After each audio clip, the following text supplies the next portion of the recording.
Welcome to the Juice Consumer Direct Podcast. I'm Nate Clegg here with Carson Poppinger, Jacob Thorpe, and Justin Jump, and our first virtual guest that's coming in with us, Michael Ferree, and we're super excited to have him here. He's been a longtime friend for us here at Squeeze. And so, Michael, tell us a little bit more about yourself and the shows that you run, and we'd love to hear more about it from your perspective. Yeah. Thanks for having me on the show. It's awesome. I love what you guys have been doing with this. I love this kind of content where people can have open, conversations about things. So thanks for having me on. I'm Michael Ferree. I've been in the lead gen industry for 20 years, I think now. Started out as a lead buyer for a mortgage and insurance company and did that for a number of years. And that's sort of how I got my feet wet, I guess you would say, in the lead gen. Because I'm not sure we all sort of plan to get in this industry, and somehow we get into it one way or the other. No one does. Yeah, no one ever plans to go into lead generation, right? So it never happens. It was great. In my interview, the guy asked me, he's like, have you ever distributed leads, or I was being hired for the lead manager basically job, and I was going to be the lead. I was responsible for all their lead buying. We were doing, we had 125 loan officers and insurance brokers, and buying 300-400 leads a day. And he asked me, have you ever done any distribution of leads or anything like that? I was like, yeah, sure, of course. Leads, of course. Yeah, I was at a company over here, and when an inquiry would come in, I'd send it to the sales guy. And somehow I got the job and got sort of thrown to the fire as a lead buyer, and that's sort of where I cut my teeth on lead management, and also sort of got my passion for trying to create more transparency in the marketplace and provide best practices for other people that were in my position that were trying to figure this out. And there wasn't LeadsCon wasn't around, there wasn't any conferences around back then for this. And so I started a blog back in those days and started writing about best practices and all that sort of stuff. But fast forward, 17 years, I decided to start my own conference in 2019 and try to bring back a conference that was run by industry professionals, for industry professionals. And that's what I did. So we've got Lead Generation World, and I created a show that I think I would like as an attendee or an exhibitor.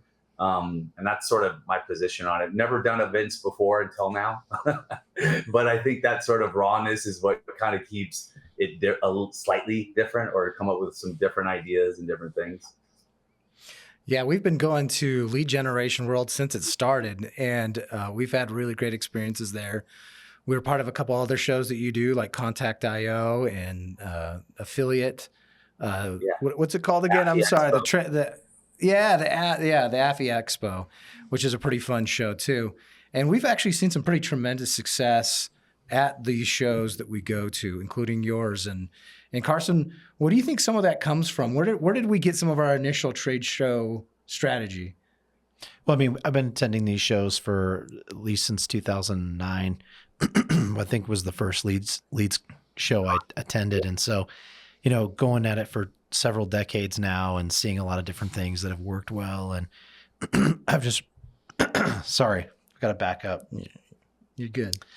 So, we've attended a lot of shows and seen a lot of great things that have happened and worked really well. And I've really enjoyed the Lead Gen World and Contact.io, and we attended AFI as well. We had some folks out at the AFI show this summer, but they've all been really well put together and great content, great speakers, great exhibit hall and everything like that. And we're just looking forward to the next one in January. So. Yeah, it's interesting about our industry, and Michael, I think you could probably echo this. We all kind of get together, whether it's somebody you're going to go see, like, Jacob here goes to those shows and he sees clients a lot, some of the same clients.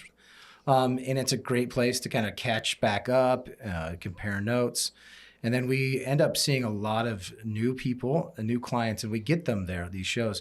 And I think it's just that face-to-face element that makes it so much easier just to have a meaningful conversation, break down opportunities together, and let people get to know you as a person so they know, one, you're not going to try to scam them, you're actually legitimate, and you're going to be able to work through ideas and problem solve with them a little bit. So, Jacob, has that been successful for you in terms of working with clients? That's your role, your client manager, partner manager. Is that something that you've been able to see success into? Yeah, absolutely. I think when you get a bunch of your friends and partners in one spot, it's extremely like time efficient to go and meet with all of them. But I think like when I look at trade shows, I think there's a bunch of different reasons why people would be interested in going to a trade show, right? So you've got new customer acquisition. You can go and you can meet new contacts and make new introductions and connect in that way. Learning best practices is another one. I personally always book out some time for sessions and breakout sessions so that I can hear what people are doing. And the panels from industry experts, that's something that I always really enjoy going to, especially when it relates to consumer direct marketing strategies. I always make some time to do that. And then, like I said, to go and just connect with people, connect with friends and people who you've known for years where, a couple times a year you get to come together and you get to grab dinner and spend some time and just catch up. And I think it's really meaningful and there's something for everybody. That's been kind of fun for me. Like in my role, we've taken some members of our team to these events for the first time. And I remember going to my first trade show with Carson and kind of not knowing what to expect. And it can just be such a positive experience for people to, get to be a part of that. And I will say, when we go through our list of shows that we're going to attend every year, Lead Gen World is always at the top of that list. Yeah, It's a great show. I love the energy that exists at these shows. It's such an entrepreneurial environment. Advertising in general has always kind of been entrepreneurial, but you go to to Lead Gen World and to Contact.io and you see people that are developing new products and they're rolling them out, and a lot of startups and things like that are scaling. And then there's big enterprises that are, they're buying leads and figuring out how to find new sources and new partners. And it's just the energy that exists there is like unlike anything else. So, and you get, it kind of runs the full gamut. You see some people who you're like, you look like you might just be starting something. And then you see someone else who's, and running marketing for a Fortune 500 company, and you can see the energy that both of them have. And it's fun to see that entrepreneurial mindset at work and people hustling. I mean, I'm sure you have some trade show stories when you were just starting out and working the booth and just making it happen. Yeah, we would always joke too that you can tell when somebody who's in lead generation has made it because they're off in the corner trying to avoid everybody else and they're wearing sweatpants, because now they got nothing to lose. You know what I mean? They've already made it, but this was kind of funny. But Mike, a couple of things that I think might be good to hear from you, from your perspective, whenever you're looking at, somebody with their trade show strategies, there's kind of two perspectives. There's the lead buyer and then there's the lead seller. And I guess there's also people in there that are service, providers. But when it comes to do's and don'ts, let's say for somebody who's going to go and attend a show for the first time, what should they be doing to prepare for that? What should they look out for? What are kind of the best practices for people coming to lead buy? Yeah, I mean, I think it's, from an attendee perspective, just someone coming to attend, but, whether they're a lead buyer or lead seller or service provider, whatever it may be, maybe someone that doesn't have a booth, maybe, I think it's the obvious things, which is like prepare. But I think it should go without saying, but I think it's important to say that, 30 days before, whatever it may be, start looking at the app. Most events have an app that gets released either 30 or less days to the event. Get in there and start looking through, spend, even just 30 minutes or 45 minutes every morning going through there and looking for individuals that might be good to connect with, reach out to them, message them.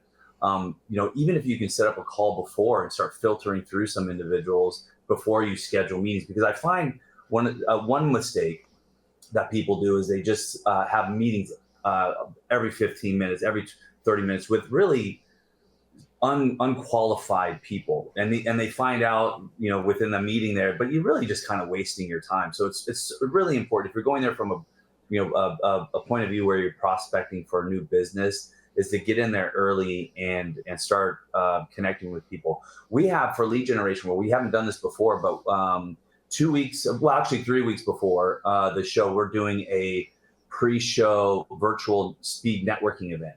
So anybody that's registered before the 17th will be able to get onto the app that we use, which is Hoova for this event, at 11 a.m. Pacific time.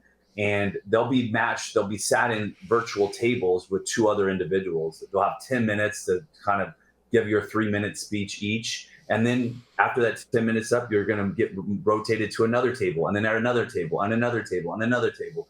And so to be able to, have a opportunity to connect with people before the show will really help make your show more efficient, because to the previous point, you don't want to just have meetings. You want to spend some time looking at new products on the exhibit hall floor. You want to have some time, going and seeing sessions that you want. And frankly, there's so much going on. It's hard to get all that in, so you want to be efficient with your meetings. I used to not, when I was on the buy and the sell side, really just new prospects.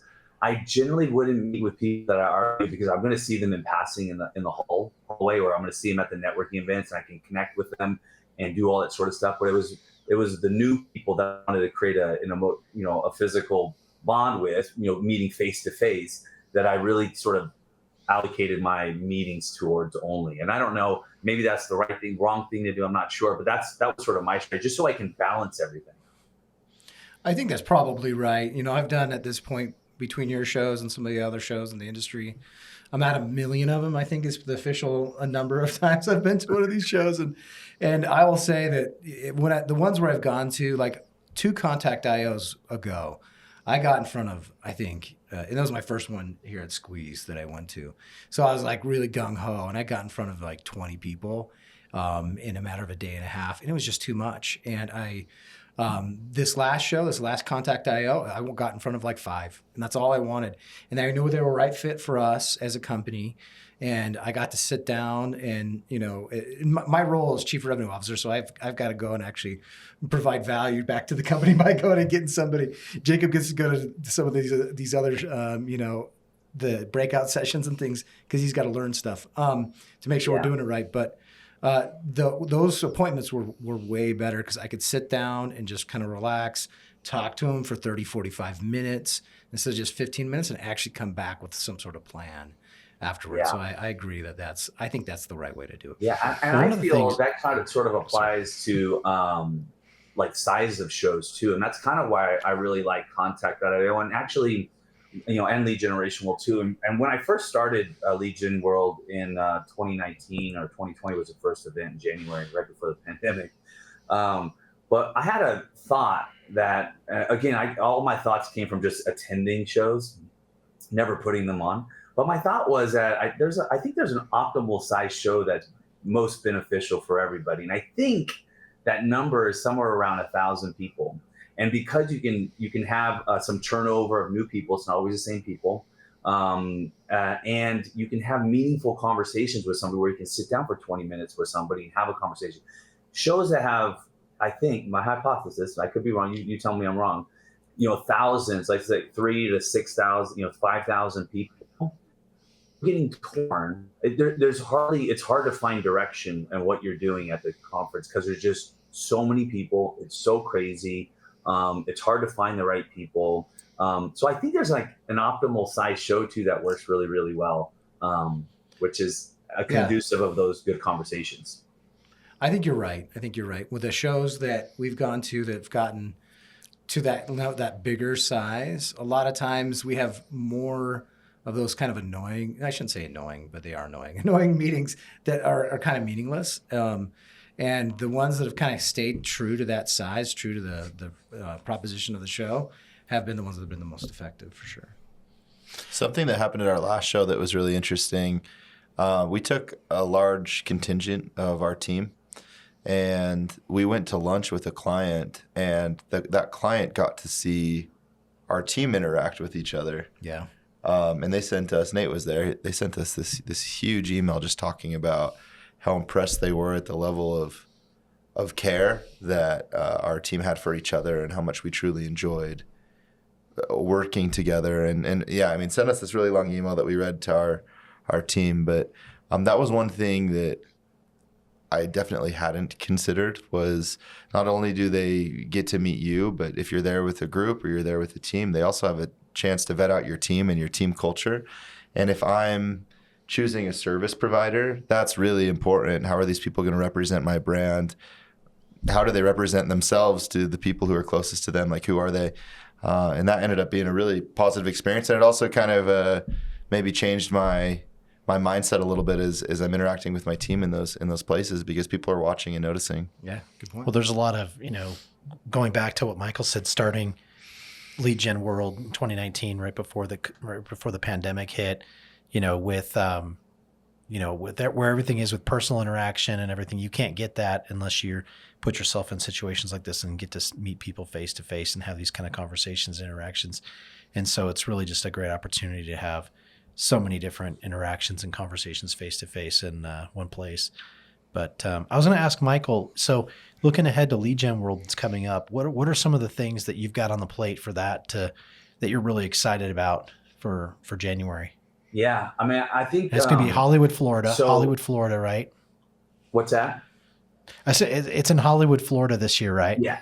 We're back in Hollywood, Florida again this year, and then we'll be moving in 2026, and I think we kind of like to move around just a little bit and keep things there for a couple years and then move somewhere else. It keeps things a little bit fresh. But I'm excited about what I mentioned. We have that pre-show virtual networking, which I really think is going to get people on the right foot prior to the show, which I think is ultimately going to be beneficial for those that take part in that virtual speed networking. That's going to pay off at the show. But we also have, I'm not going to say the obvious things like content and say, all the exhibit hall and all the things that go on, but we have 1 hour networking sessions that I think are really cool too. We've got like the insurance meetup, the pay-per-call meetup, the legal leads meetup. And it's just an hour designated in a certain area where people that have that same interest can go and find each other. Because again, this is where it gets hard sometimes at conferences, of finding the right people to talk to. So we try to have these, special meetups that are topically directive for people that have that interest.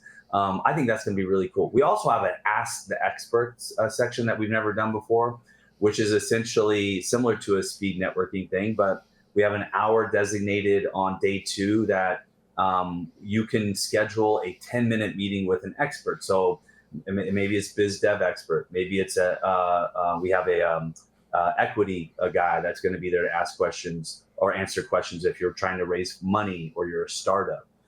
We have an SEO guy, a media buy guy, a pay-per-call expert, and all these people. So you can schedule a meeting with this industry expert for 10 minutes and get that 1 or 2 questions that you really, really would like to get answered at that point in time, which I think is going to be really, really cool.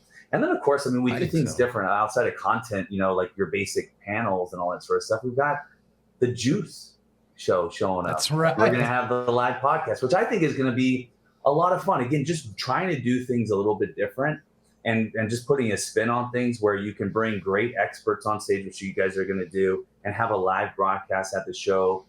It's just more entertaining and more enjoyable than the same old panel or session. And no disrespect, because the panels and the content are all great. But it's nice to do something a little different. So, that's just, I could literally rattle off a whole bunch of other things too, but that's about it for now. And you're right. And like I kind of alluded to earlier, we end up going to these same shows over and over again, and they provide value every single time. So if you can come up with something that like is a little bit of a fresh take or a new thing or a new idea, we're game. We appreciate that too. And we're very excited. And we've been making plans to come and film the podcast live on the show, at Lead Generation World. It's going to be very, very cool. I thought it might be interesting to ask this question. What are some of the coolest things or the most outlandish things that some of your sponsors or your exhibitors have done or tried to do at one of your shows in the past that you thought was kind of interesting or funny or people would find interesting? Yeah. Oh man. Well, the obvious one was at Contact, right? So Contact.io, one of our sponsors / attendees brought a goat.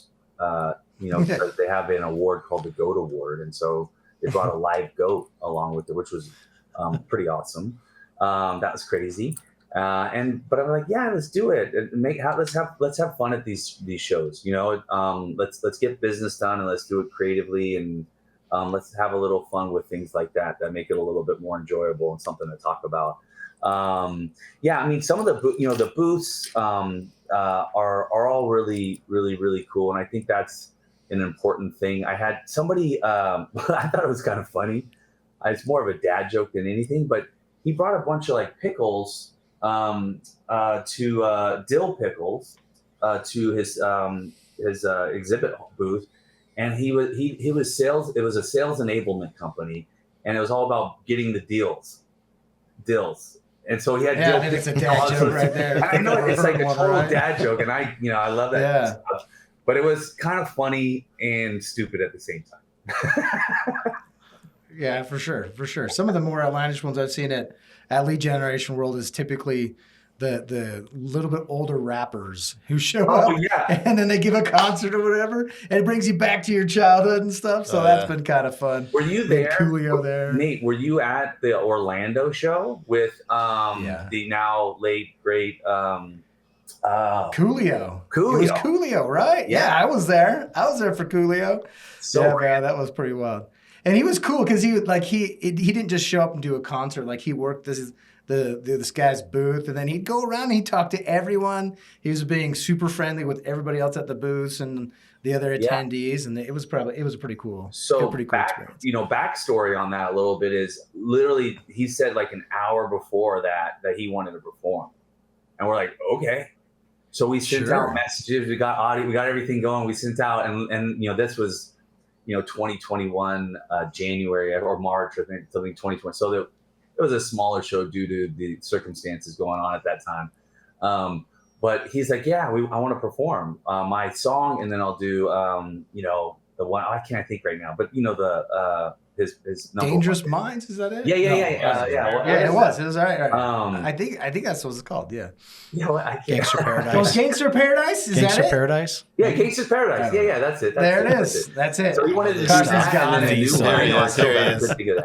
But and I'm like, so we within an hour we sort of messaged all the attendees via the app, told them that hey, he's going to be performing, and people showed. We didn't have a ton of people, but maybe 100 or so people showed up, and he did his 2 songs and then left.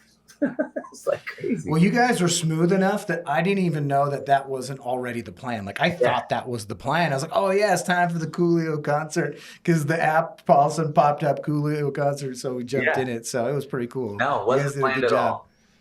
Yeah, fake it till you make it. All right, Justin. Justin's kind of newer to the trade show scene and the lead world. Based off of the things we've said so far, we're gonna bring you along, I think, to the next one. Let's do it. What are you excited about? It sounds exciting, which usually conferences like this for me, I don't know. I feel like they get a bad rep sometimes, right? Like they seem boring if you haven't been to them. So, how has it evolved? Like, I guess my question, what I was thinking about this whole time from the beginning to now, what has evolved to make this more entertaining and I guess, more useful to the people who are actually visiting the conference?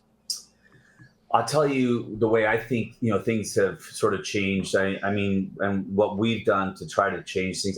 You'll still go to conferences where you have the exhibit hall and then you have sessions down the hall or on another floor, in rooms, and the people are like just disappear out of nowhere, right? You're like, where'd everybody go? And they're, they're on level 3, hallway 2 in room number 1, and you're like, oh, okay, so everyone's sort of disappearing. I think one thing that sort of brought, at least I think, hopefully more activity and more togetherness in time is we brought those rooms into the exhibit hall. So we bring the stages in the exhibit hall. So there's sessions in there. Everybody's coming into the exhibit hall, which is what I want. We have the lounge area with the open bar and all that kind of stuff and food and snacks. So it doesn't make sense to be down the hall or it makes sense to be inside the exhibit hall, networking, listening to sessions, walking around in the meantime, doing different things and connecting with people. So I personally think sort of there's been a little bit of an evolution, not just probably at my shows, but other shows that are sort of really trying to focus on bringing more people together inside the exhibit hall. And then of course these one-off meetups I think are really, really helpful for people to connect with. Yeah, I noticed that when you brought those meetings into the trade show hall, it did help kind of centralize that activity. That was really good. And for Justin's, understanding with lead generation, entertainment was never really the issue at our trade shows, especially maybe it was appropriate entertainment at the right place at the right time. But what has happened, what I've noticed at least, it is the content has been more important as regulation has come in and changes have taken place, and everybody's like, okay, I've got to get ready. A lot of the kind of fly-by-night lead generation companies who are kind of wild, they've come and largely gone. And the more stable business-like lead generation companies and lead buyers have kind of legitimized the space quite a bit. And the shows have adjusted. Like Mike's done a really good job of adjusting the show to make sure it's featuring lead buyers, like legitimate lead buyers with a brand you recognize, because that's important, right? To provide value. And that's kind of how we think about things here at Squeeze too, right? Our target market is Mike, is probably your same target market. We want the person who's going to be the end buyer of that lead, representing their brand. And when you have those people showing up to these shows and finding value in these shows, makes a huge difference. And that's why we keep attending them. Yeah. In large part is because of that. And if you don't mind me, just following on that too, because I was a lead buyer for so long, and I started the lead buyer summit that used to take place at LeadsCon. I don't know if you remember that, but there'd be a lead buyer summit, and it was specific just to buyers to come in, because I think it's really important to get them in to these shows, and it's very hard sometimes for them to get these conferences approved. To be honest with you, because it's not like it's a little bit of a harder pitch to the accounting, the finance department to go, hey, I need to go to Las Vegas, or I need to go to Hollywood, Florida to go to this conference and meet with, and they're going to go, well, are you going to just meet with people you already know? What's going to happen? What's the return on the investment? Well, I'm going to be able to find other lead sources and this sort of stuff. They have to show that's where this is going to help provide the company. Unlike our sellers and service providers that go, listen, I just need to meet 3 new clients and I'm going to have this all paid for. That's the goal. So what we do is we have, a lead buyer pass that's only $295. It makes it really, really affordable for them to come. And then we have content specifically for lead buyers that are just trying to navigate this industry. That's always, it's complicated. That's true. So it's important. Yeah. Oh, go ahead. Yeah. I was going to say, I've been doing lead generation for about the same amount of time as you, about 20 years almost, it feels like, which dates us a bit, which is okay. But there was a period of I would say about 5 years of that career, I was a lead buyer too for a couple of organizations. And you go to these shows and sometimes you feel like you had to turn your pass around 100%. Just so people wouldn't bother you the whole time. You would just be inundated whether you wanted it or not. And so the challenge definitely was, how do I filter through all those guys to get to that right person? And now that we are essentially a service provider, the goal there is, how do I make sure that my value proposition is on point and I can get past all those other pretenders between me and them to be able to provide what is top-notch service to them. So that's what they're looking for too, but it's hard to filter through everything on the way there. Well, I think you've done a great job of scheduling these events because this is the holidays are past in December. January 1st is behind, and you got the first event of the year, Lead Gen World, and it's warm weather destinations as well. I think is great for us. It's like really cold in Utah at that time, so it's nice to get down to San Diego or now Hollywood, Florida, and enjoy a little bit of sunshine and start the year off with a bang, looking at new opportunities and partnerships and kind of mapping out your year and what you want to accomplish.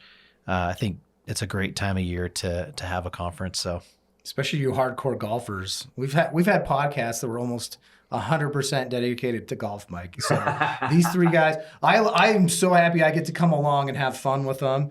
These 3 right here are avid golfers. So Lead Generation World is going to involve some golfing, I guarantee it. Yeah. So are you guys going to participate in the golf tournament that the Queens of Digital Marketing puts on, which is sort of a nonprofit that does some really, really great work for women that are coming out of rehab in different situations and provides them with jobs.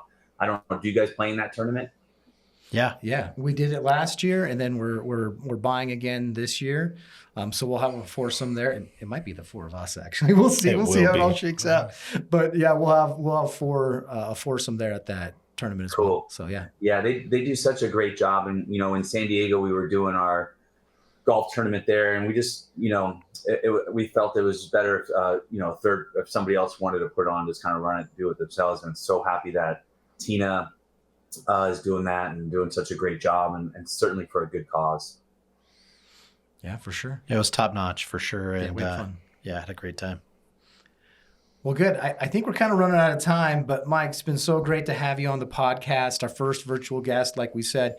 Usually at the end of our podcast, we all finish up with some final thoughts, and we give you the final thought. My final thought on this is it's a good reminder talking to you to make sure that when I go to those trade shows, I put on that lead buyer hat and remember the mentality that they have, and make sure that what I'm doing is the right thing to be able to approach them in a way that makes them want to be there.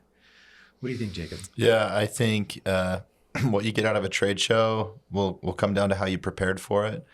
I know that's something that Michael mentioned, but when I'm preparing for a trade show, I always go through the attendee list. I always check which of my clients are going to be there. I always try to have very clear objectives of who I want to talk to and why, and I try to set that up beforehand. And that's been a good recipe for success. And it also, I think it's a great way to get your mindset right for those trade shows too, so that you're focused on the correct things. Justin, what do you think? I think just from what you guys have talked about, it could be very valuable to you and what you're trying to do as a company. And like Jacob said, if you're prepared for it, you can get something out of it. And don't just show up to show up, right? Like show up with a purpose and a reason to be there, and you're going to get the most out of it. So, yeah, Carson? I think going back to what Michael said, using the Hova app to get some meetings set up and make sure you've got meaningful interactions that are on your plan for the event.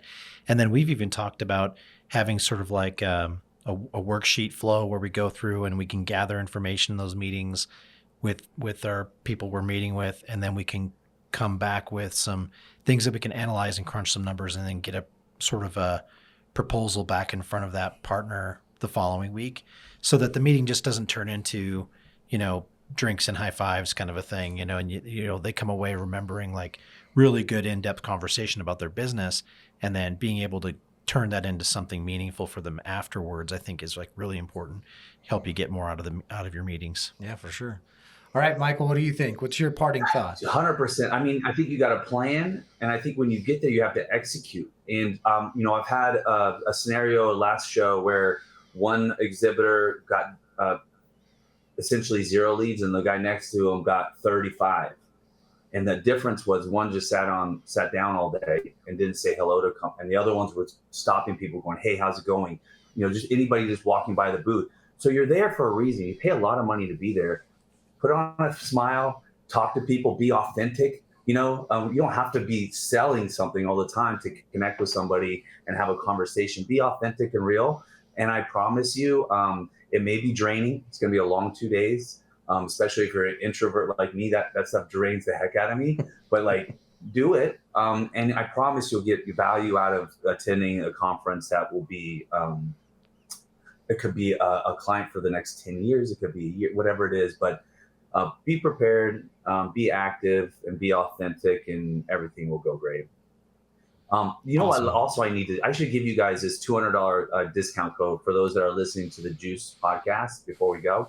The code is LGW25 and the letter T. So it's LGW25 and the letter T. So anybody listening can take that code, get $200 off the current price, which it'll bring it down to, I think, like $6, depending on when this airs, $600, which is super affordable. So thanks for having me. Yeah, we love having you. You've been a great partner of ours for many years now. And yeah, check out that code. It's worth going to Lead Generation World for sure. If you're one of our lead buyers listening in, you should show up, see what it's about, and you'll have a great experience. So yeah, this is the Juice Consumer Direct podcast with special guest Michael Ferree, and thanks for joining us. Yeah, if you have any questions or comments, leave them below, and we'll get to those. Make sure you like and subscribe. Keep following us. We've got more content coming your way. All right, thanks, guys.